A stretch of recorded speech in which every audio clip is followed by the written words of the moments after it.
Hi, I'm Sarah, And I'm Brandon. and today we're going to teach you a little bit about generators. In this video, we hope to explain the difference between motors and generators and how to calculate the induced EMF in a generator coil. We're going to go through some practice problems with you. We're going to show you how a real life generator works. So let's generate some knowledge. In this class, we've learned a little bit about electric motors. We learned that electric motors convert electrical energy into mechanical energy. When you flow a current through a magnetic field, that magnetic field exerts a torque on the loop, causing it to turn. But generators do the opposite. It converts mechanical energy into electrical energy. Essentially, when you turn a loop in a magnetic field, you induce an EMF. EMF can be related to magnetic flux using Faraday's law, and changing magnetic flux produces a current. So, by turning the loop, you are inducing a current. So as we just talked about, we know that electrical generators produce an EMF, but how do we calculate that EMF? Well, let's start with an equation that we already know about EMF. This equation tells us that we need to know the strength of the magnetic field, the length of the loop, and the velocity the loop is turning at. Well, let's take a look at our electrical generator here. We see that the loop comes up into the magnetic field and comes down. But there are two different sides that are experiencing this velocity. The ones that are perpendicular to the magnetic field. So let's throw a 2 here. And we can also figure out that because it's turning at an angle, we're going to need to take that into account. So let's add 2 times sine theta. Well, this doesn't really tell us much about the time that it's rotating at. Throwing back to our rotational physics back in Physics 105, we learned that our angular velocity is equal to theta over time. And let's assume that as we rotate our loop in the magnetic field, that we're turning at a constant angular velocity. When we do that, we can substitute this in as Wt is equal to theta. So we put that into this equation. So now our equation tells us a little bit more about what's happening over time. Well, it looks like we have a velocity and regular velocity and an angular velocity here. Let's clean this up.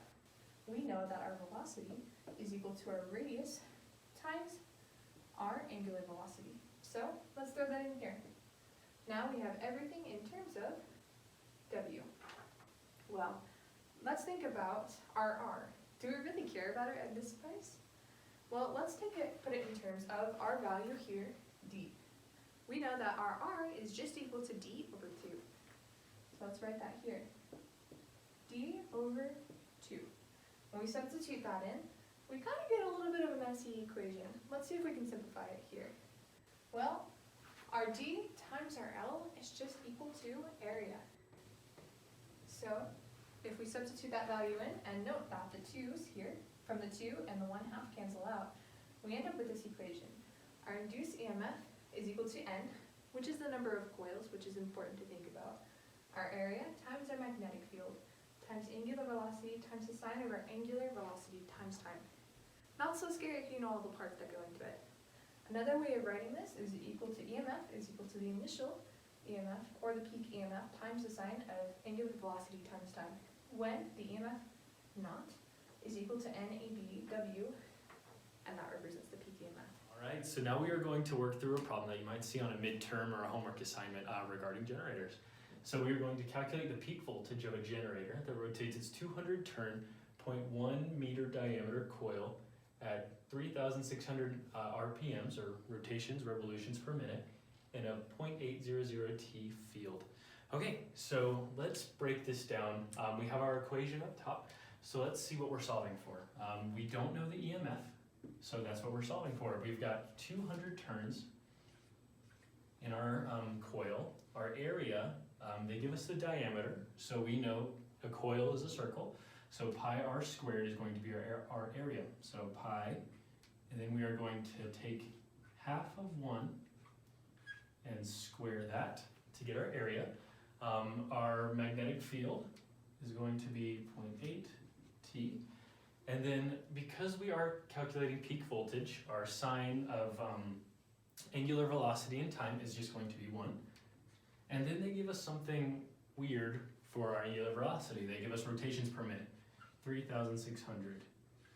So we need to change RPM, or revolutions per minute, into radians per second. So let's break this down a little bit. So revolutions, we know that in one revolution or one full circle, there are 360 degrees or 2 pi radians. So in order to get to radians, we will multiply it by 2 pi. And then we know that there's obviously 60 seconds in 1 minute. So 1 minute, 60 seconds. So our minutes cancel out, revolutions cancel out, and we are left with radians per second. And for that value, we get about 377 radians per second. Okay, now we are ready to solve. So we are solving for our EMF.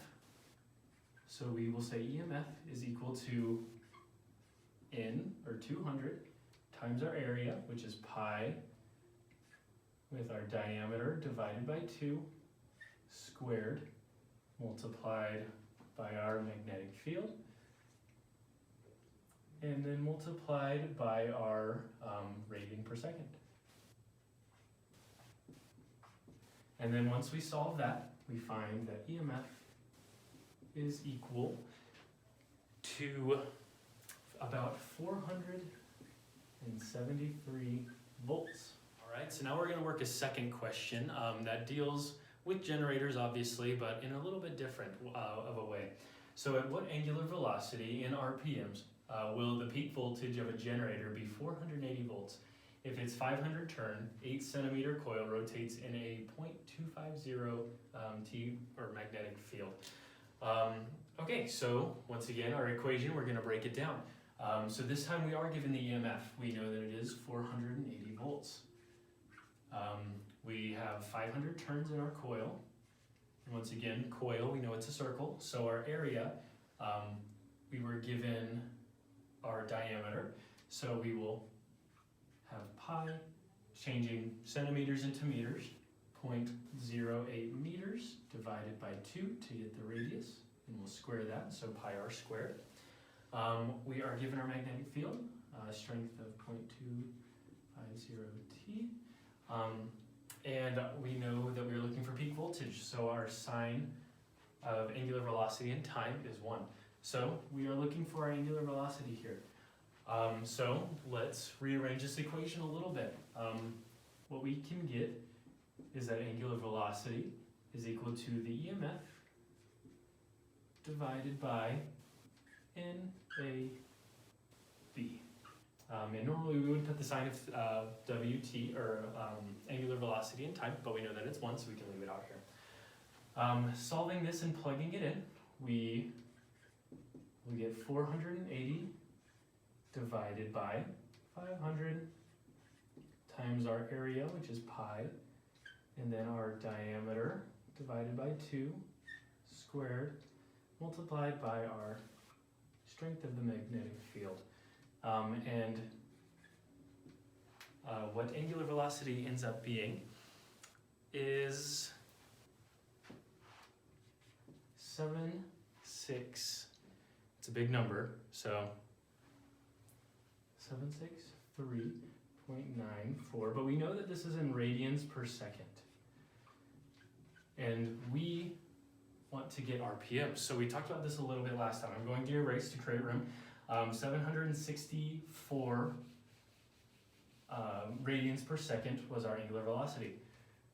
So we will write that here, 764. We've got radians per second.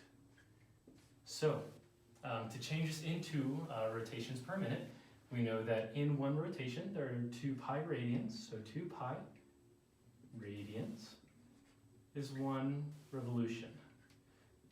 And then in 1 minute there are 60 seconds. So once again, we'll check with our units, make sure everything cancels out here. Yep. Okay, and we are left with revolutions per minute. So our final answer will be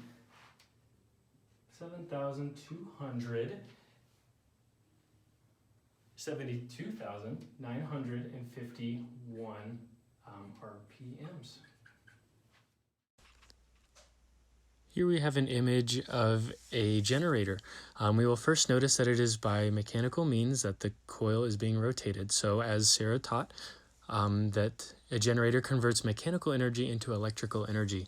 We will see that here. So first we see the mechanical energy being applied. The hand is rotating the coil through the magnetic field indicated by the north and south magnets. And that is generating a current or inducing a current, which is indicated by the blue arrows. As that current flows up through the loop, it goes into the slip rings, which are those little circles at the top that make contact with the carbon brushes. The current flows through those carbon brushes, creating your voltage and creating a functioning generator. Thanks for sticking with us to the end. We hope you still have some energy left. We're just going to cover a few things to remember from this video.